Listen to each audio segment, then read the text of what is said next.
Hello students, welcome to our channel simply mathematical.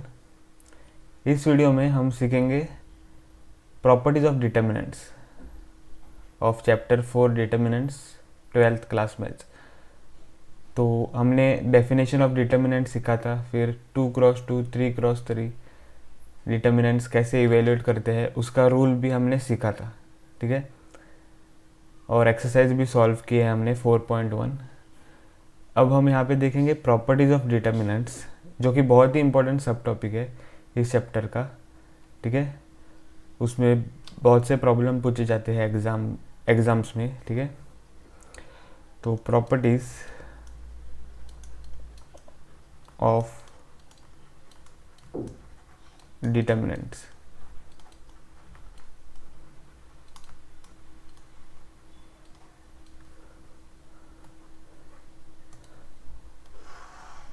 तो यहाँ पे आपको कुछ 6 प्रॉपर्टी देखनी है।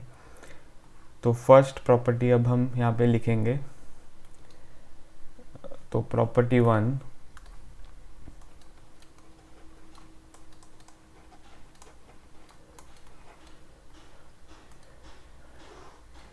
प्रॉपर्टी 1 कहता है कि the value of determinant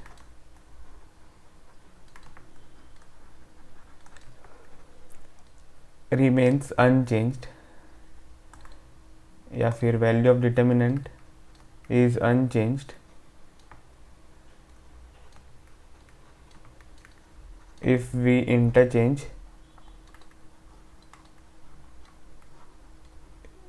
interchange rows and columns।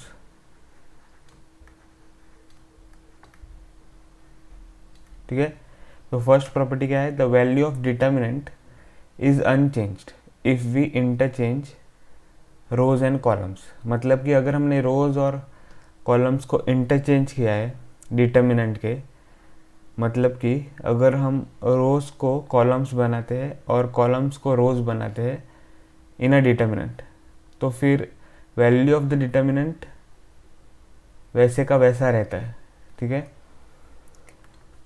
तो फॉर एग्जांपल हम यहाँ पे देखेंगे, आपको और समझ में आएगा अच्छे से। तो determinant a1 a2 a3 b1 b2 b3 c1 c2 c3 ऐसा एक 3x3 डिटर्मिनेंट है।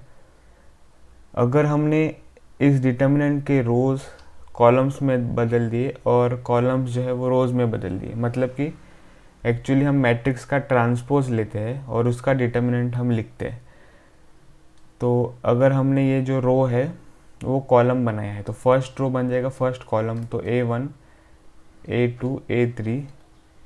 सेकेंड रो हमें बनाना है second column b1 b2 b3। फिर थर्ड रो जो है वो हमें बनाना है थर्ड कॉलम में c1 c2 c3, ठीक है। तो ऐसा अगर हमने किया तो ये जो डिटर्मिनेंट है वो इक्वल हो जाएगा प्रीवियस डिटर्मिनेंट से, ठीक है। मतलब कि the value of determinant unchanged है, इक्वल है यहाँ पे, तो अनचेंज्ड है वैल्यू डिटर्मिनेंट की, ठीक है। तो ये प्रॉपर्टी आपको याद रखनी है, प्रॉपर्टी 1। अब हम देखेंगे प्रॉपर्टी 2। तो प्रॉपर्टी 2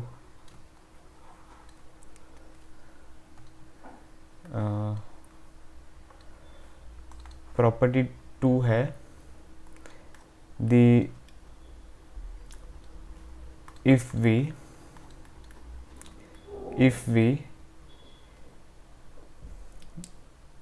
interchange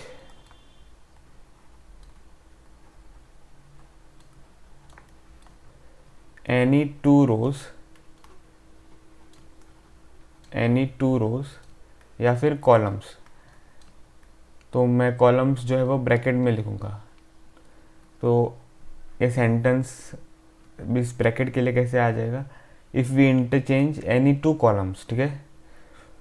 तो रोज़ या कॉलम्स हम यहाँ पे लिख सकते हैं, मतलब कि इस प्रॉपर्टी में रोज़ का एक प्रॉपर्टी है और कॉलम्स का एक प्रॉपर्टी है।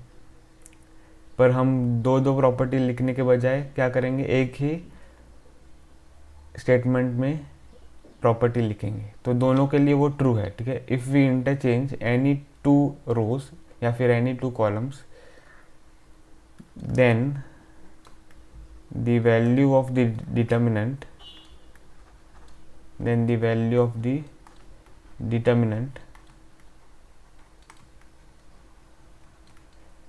sorry, not value, sign of the determinant is changed। ठीक है, तो अगर हमने कोई भी दो रो या कोई भी दो कॉलम्स को इंटरचेंज किया है तो sign of the determinant change हो जाएगी। अब आपको पता है कितने साइंस होते हैं मैथमेटिक्स में, प्लस और माइनस। ठीक है, प्लस और माइनस। तो अगर डिटर्मिनेंट का साइन पॉजिटिव है तो अगर हमने इंटरचेंज किया दो रो या दो कॉलम्स को तो डिटर्मिनेंट का साइन जो है वो नेगेटिव हो जाएगा या माइनस हो जाएगा। ठीक है, तो फॉर एग्जांपल यहाँ पे अगर हम 3x3 डिटर्मिनेंट लिखे, determinant a1 a2 a3 b1 b2 b3 c1 c2 c3, अब हम क्या करेंगे, ये फर्स्ट रो और सेकेंड रो को इंटरचेंज करेंगे। तो अगर हमने यहाँ पे लिखा b1 b2 b3 फिर a1 a2 a3 c1 c2 c3। ठीक है, तो यहाँ पे साइन क्या था, पॉजिटिव था। तो इस डिटर्मिनेंट का साइन, क्योंकि हमने एक बार रोज को इंटरचेंज किया है, ठीक है, तो यहाँ पे नेगेटिव आ जाएगा। जब हम रोज को इंटरचेंज करते हैं तब साइंस चेंज होती है डिटर्मिनेंट की, प्लस टू माइनस, तो इक्वल टू माइनस डिटर्मिनेंट हो जाएगा। ओके, अब फिर से अगर आपने क्या किया है कि ये जो रो 1 है, रो 1 को रो 3 से, या रो 1 रो 3 को इंटरचेंज किया है। ठीक है, तो यहाँ पे माइनस साइन पहले से ही है, ये जो माइनस साइन है। अब हम यहाँ पे ब्रैकेट डालेंगे। यहाँ पे हम क्या कर रहे हैं, यहाँ पे रो 1 रो 3 को इंटरचेंज कर रहे हैं, तो यहाँ पे क्या आ जाएगा, c1 c2 c3 फिर a1 a2 a3 और फिर है b1 b2 b3। रो 1 और रो 3 को हमने इंटरचेंज किया, तो फिर यहाँ पे क्या आ जाएगा, माइनस साइन आ जाएगा फिर से, क्योंकि हम इस डिटर्मिनेंट का एक मतलब कि इस डिटर्मिनेंट में रो चेंज कर रहे हैं। ठीक है, row 1 changes to row 3, row 3 changes to row 1, तो इंटरचेंज कर रहे हैं रो 1 रो 3, तो इसलिए माइनस साइन आ जाएगा यहाँ पे। अब ये पहले से ही था माइनस साइन, तो हमें क्या मिलेगा, प्लस मिलेगा, plus determinant c1 c2 c3 a1 a2 a3। ठीक है, फिर b1 b2 b3।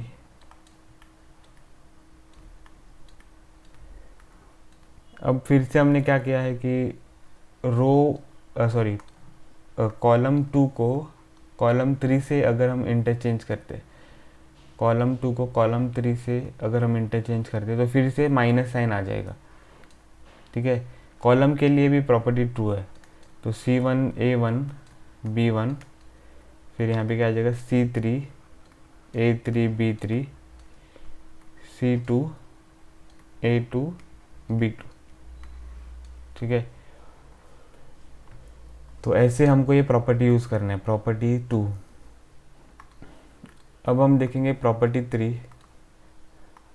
तो property 3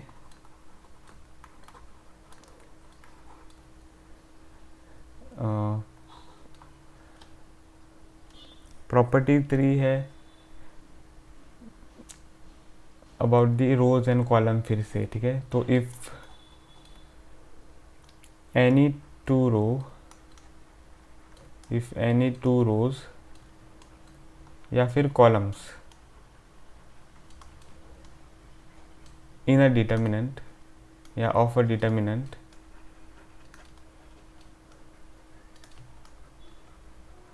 if any two rows or columns of a determinant are identical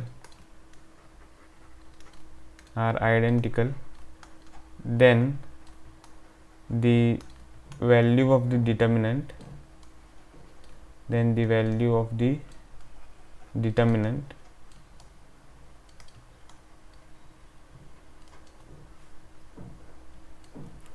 is 0, ठीक है। the value of the determinant is 0।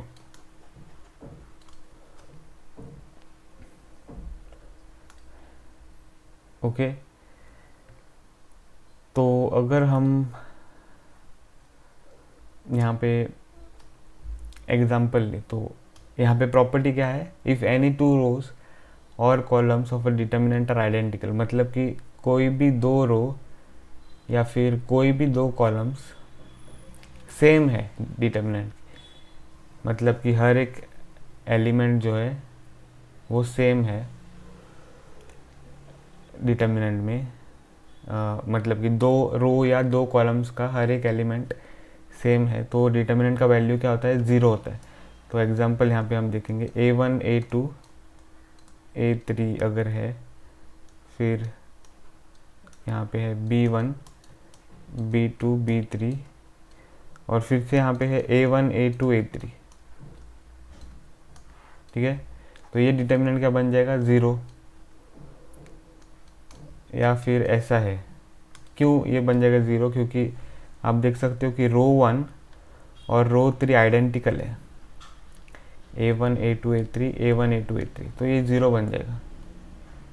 फिर यहाँ पे सम जो है A1 फिर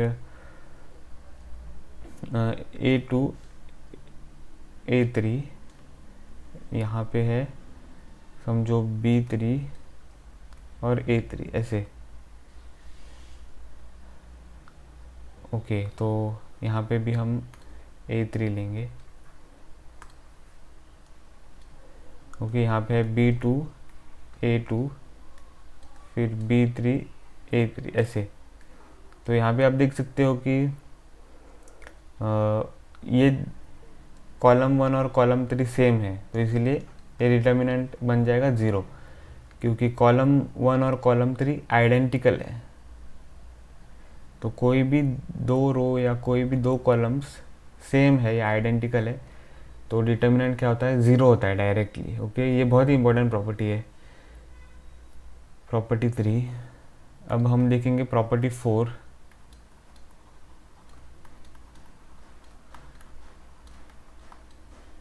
तो प्रॉपर्टी 4, अब प्रॉपर्टी 4 क्या है, तो if each element of a row या फिर column is multiplied by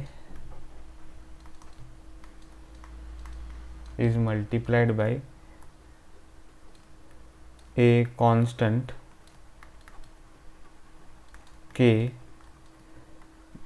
then the value of the determinant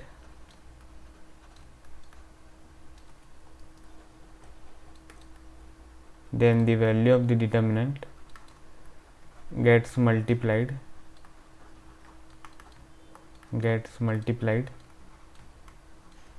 by k। Okay, ये सिंपल प्रॉपर्टी है यहाँ पे। तो अगर हम यहाँ पे तो प्रॉपर्टी क्या है, if each element of a row is multiplied by constant K, तो समझो हर एक एलिमेंट कोई भी रो का या कोई भी कॉलम का, ठीक है, हर एक एलिमेंट किसी भी रो का या किसी भी कॉलम का कांस्टेंट के से मल्टीप्लाइड है। ओके, तो जो वैल्यू ऑफ द डिटर्मिनेंट है वो मल्टीप्लाई हो जाएगा बाय द कांस्टेंट के। तो फॉर एग्जांपल यहाँ पे अगर है KA1, KA2, KA3, फिर B1, B2, B3, C1, C2, C3, तो ये जो डिटर्मिनेंट है वो कांस्टेंट के से मल्टीप्लाई हो जाएगा। पर यहाँ पे जो अब रो है वो हमें लिखना है A1, A2, A3, okay, A1, A2, A3, ना कि KA1, KA2, KA3। हमने क्या किया है, K को कॉमन जैसा यहाँ पे डिटर्मिनेंट के बाहर लिया है, ठीक है। तो B1, B2, B3, C1, C2, C3 ऐसे। तो determinant gets multiplied by K, मतलब हम एक्चुअली कॉमन जैसे हम ले रहे हैं कांस्टेंट को डिटर्मिनेंट के बाहर, ठीक है। ओके, तो ये हो गया है प्रॉपर्टी 4। अभी इस प्रॉपर्टी 4 में हमको नोट करना है, ठीक है, नोट करना है यहाँ पे। तो इफ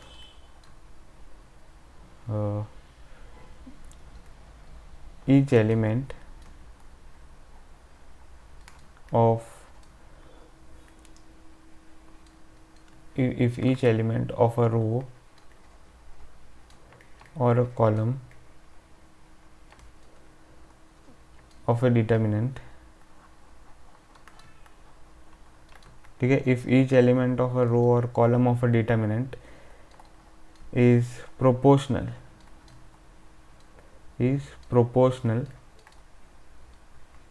मतलब कि in the same ratio. Proportional का मतलब क्या है, in the same ratio to the corresponding element of other row or column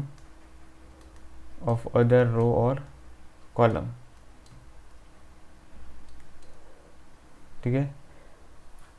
then the value of the determinant and the value of the determinant is 0, then the value of the determinant is 0। तो note क्या है यहाँ पर, if each element of a row और a column of a determinant, तो अगर हर एक element कोई भी रो का या कॉलम का प्रोपोर्शनल है किससे, करस्पॉन्डिंग एलिमेंट से, दूसरे रो या दूसरे कॉलम का, ओके, करस्पॉन्डिंग एलिमेंट के दूसरे रो या दूसरे कॉलम के, मतलब कि हर एक एलिमेंट कोई भी रो का प्रोपोर्शनल है करस्पॉन्डिंग एलिमेंट से दूसरे रो या कॉलम में, तो फिर जो डिटर्मिनेंट है उसका वैल्यू 0 हो जाएगा, ओके। तो फॉर एग्जांपल यहाँ पे अगर है समझो A1, A2, A3, यहाँ पे है B1, B2, B3, या KB1, KB2, यहाँ पे है KB1, KB2, KB3। तो आप देख सकते हो कि ये रो 2 और रो 3 प्रोपोर्शनल है। प्रोपोर्शनल क्यों है, क्योंकि अगर हम रेशियो ले B1 डिवाइड बाई KB1, मतलब कि करस्पॉन्डिंग एलिमेंट्स का अगर हम रेशियो ले तो B1 divided by KB1, B2 divided by KB2, B3 divided by KB3, तो यहाँ पे हमें क्या मिलेगा, 1 बाय K, क्योंकि B1 और B1 कैंसिल हो जाएगा, यहाँ पे भी मिलेगा 1 बाय K, ये B3 और B3 कैंसिल हो जाएगा, यहाँ पर भी मिलेगा 1 बाय K, तो ये इक्वल है, तो ये इक्वल होंगे। तो मतलब कि elements of row 2 and row 3 are proportional, okay. तो इसीलिए यहाँ पे डिटर्मिनेंट की वैल्यू क्या होगी, 0 होगी, ठीक है। तो कॉलम में भी ये ट्रू है। तो अगर यहाँ पे है A1 A2 के समझो के A2 है, फिर B1, यहाँ पे C1, यहाँ पे है B2 C2, तो यहाँ पे है समझो के B2 के C2। तो आप देख सकते हो कि कॉलम 2 और कॉलम 3 प्रोपोर्शनल है। यहाँ पे A2 B2 C2, A2 B2 C2 पर K मल्टीप्लाइड है सिर्फ, और वो कॉमन है। हर एक एलिमेंट को कॉलम 3 में वो मल्टीप्लाइड है K, बाकी तो सारा सेम है A2 B2 C2, मतलब कि कॉलम 2 और कॉलम 3 प्रोपोर्शनल है, तो इसीलिए ये 0 होगा। ओके, ये 0 होगा। तो ये प्रॉपर्टी 4 है। ओके, अब हम देखेंगे प्रॉपर्टी 5।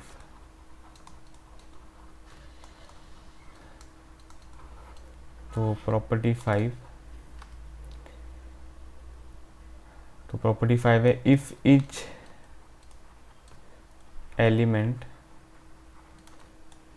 ऑफ ए रो या फिर column is expressed as the sum of if each element नहीं, यहाँ पे if sum और all of the elements, ठीक है, ऐसा हमें यहाँ पे लिखना है। ओके, if sum और all of the elements, ये भी हमें इरेज करना होगा। if sum or all of the elements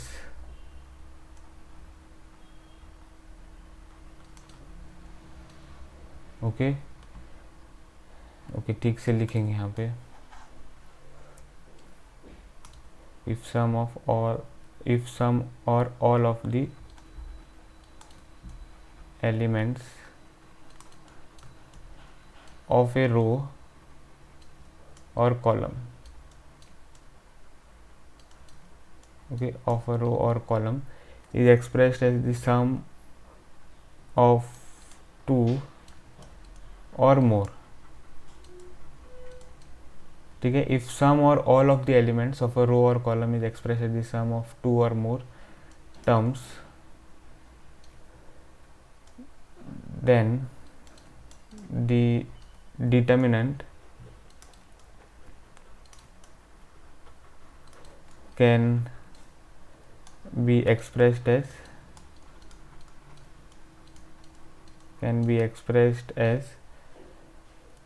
the sum of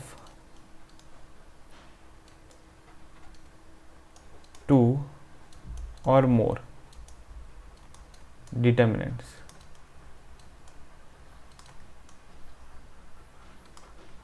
okay, तो अगर कुछ या सारे, ठीक है, सम और ऑल, कुछ या सारे एलिमेंट्स एक रो के या एक कॉलम के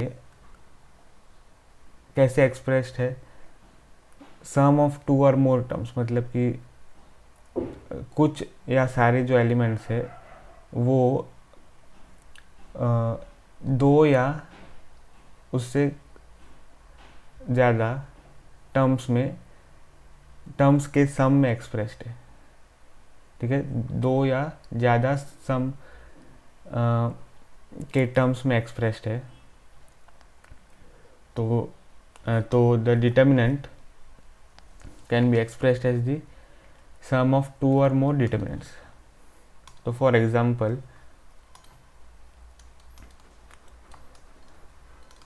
एग्जांपल अगर डिटर्मिनेंट है a1 plus lambda 1, a2 plus lambda 2, a3 plus lambda 3, फिर b1 plus b2 b1 b2 b3, c1 c2 c3। तो ये जो डिटर्मिनेंट है वो हम लिख सकते हैं डिटर्मिनेंट a1 a2 a3 अब यहाँ पे आप देख सकते हो रो 1 में टर्म्स जो है वो दो टर्म्स के सम में एक्सप्रेस्ड है, a1 plus lambda 1, a2 plus lambda 2, a3 plus lambda 3। तो हम ये जो डिटर्मिनेंट है वो कैसे एक्सप्रेस कर सकते हैं? फर्स्ट टर्म पहले रो 1 में हर एक एलिमेंट्स के लिए a1 a2 a3, फिर b1 b2 b3 c1 c2 c3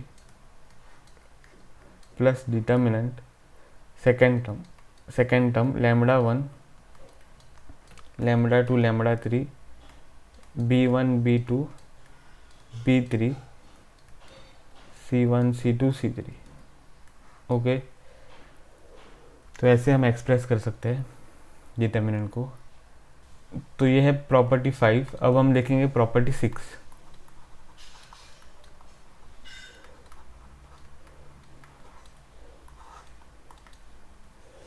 तो प्रॉपर्टी 6 क्या है?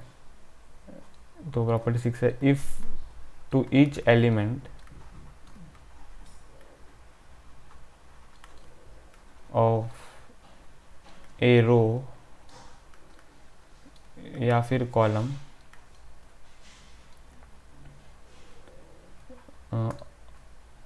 Of a determinant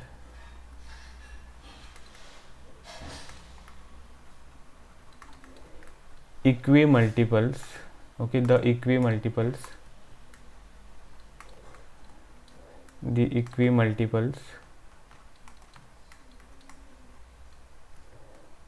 of the corresponding elements of the corresponding elements of other row या फिर column. Okay,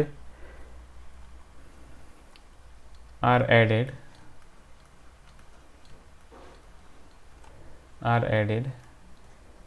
then the value of the determinant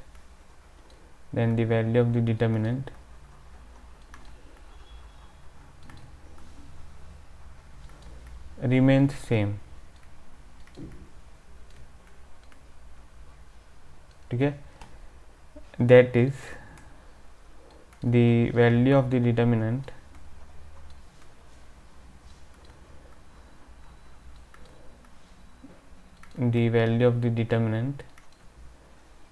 remains same if we perform the operations ठीक है, elementary operations R I changes to R I plus K R J, ठीक है, और C I changes to C I plus K C J. Okay, तो ये property बहुत ही important property है। तो यहाँ पे हम क्या कर रहे हैं कि मतलब यहाँ पे हमें क्या समझना है, इफ़ टू ईच एलिमेंट, हर एक एलिमेंट को किसी भी रो या किसी भी कॉलम के equimultiples of corresponding elements of other row या कॉलम। तो इक्वी मल्टीपल्स का मतलब क्या है? इक्वल मल्टीपल्स, ठीक है। तो equal multiples of corresponding elements of other row, दूसरे रो के इक्वी मल्टीपल्स और कॉलम ऐड करते हैं, तो जो वैल्यू ऑफ डिटर्मिनेंट है वो सेम रहता है, ठीक है। अब value of the determinant remain same, यहाँ पे remain same if we perform the operations. तो ये जो दैट इज से शुरू होता है यहाँ पे, वो मीनिंग सेम है, बस सिंबल्स में हम ये लिख रहे हैं, ठीक है। तो आर आई जो है, आईथ रो जो है ith रो जो है वो कैसे चेंज हो रहा है, ith row plus k times jth row. Okay, तो हर एक एलिमेंट को ith रो के हम equimultiples of corresponding elements of the other row, ठीक है, ऐड कर रहे हैं। तो जो डिटर्मिनेंट का वैल्यू है वो सेम रहेगा। तो अगर हम यहाँ पे फॉर एग्जांपल 3x3 डिटर्मिनेंट ले, a1 a2 a3 b1 b2 b3 c1 c2 c3। Okay, अब यहाँ पे हम अगर रो 1 को चेंज कर रहे हैं, ओके, रो 1 को अगर हम चेंज कर रहे हैं यहाँ पे, तो रो 1 को कैसे चेंज कर रहे हैं, रो 2 को यूज़ करके, ठीक है, रो 2 को यूज़ करके हम रो 1 को चेंज कर रहे हैं। तो अगर a1 प्लस लैम्बडा टाइम्स या फिर k times b1 corresponding element को हमें कांस्टेंट मल्टीप्लाई करके ऐड करना है, मतलब कि मल्टीपल ऑफ करस्पॉन्डिंग एलिमेंट्स को हमें ऐड करना है जो हम रो चेंज कर रहे हैं उसको। तो ये हो गया फर्स्ट एलिमेंट। अब सेकंड एलिमेंट कैसे होगा, a2 plus k times equal multiple से, तो k अगर यहाँ पे है तो यहाँ पे भी k आ जाएगा, k टाइम्स करस्पॉन्डिंग एलिमेंट क्या है, रो 2 का b2, फिर a3 plus k times corresponding element क्या है, a3 का b3। तो ये अब बाकी रोज जो है वो सेम रहते हैं, तो b1 b2 b3 c1 c2 c3, ठीक है। तो हमने क्या किया है, हर एक एलिमेंट को, ईच एलिमेंट ऑफ अ रो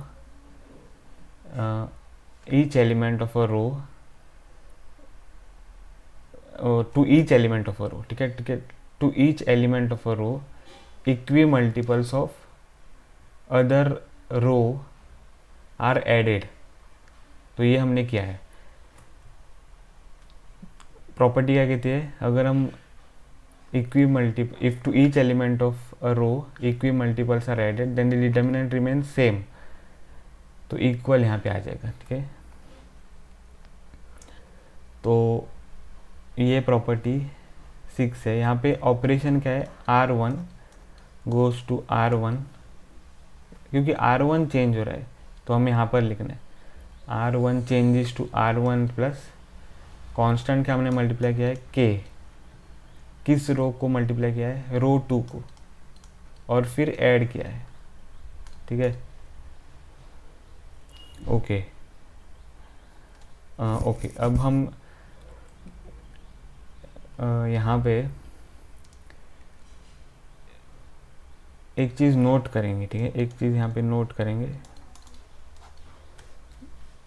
तो समझो यहाँ पे हमने फिर से 3x3 डिटर्मिनेंट लिया है, a1 a2 a3 b1 b2 b3 c1 c2 c3।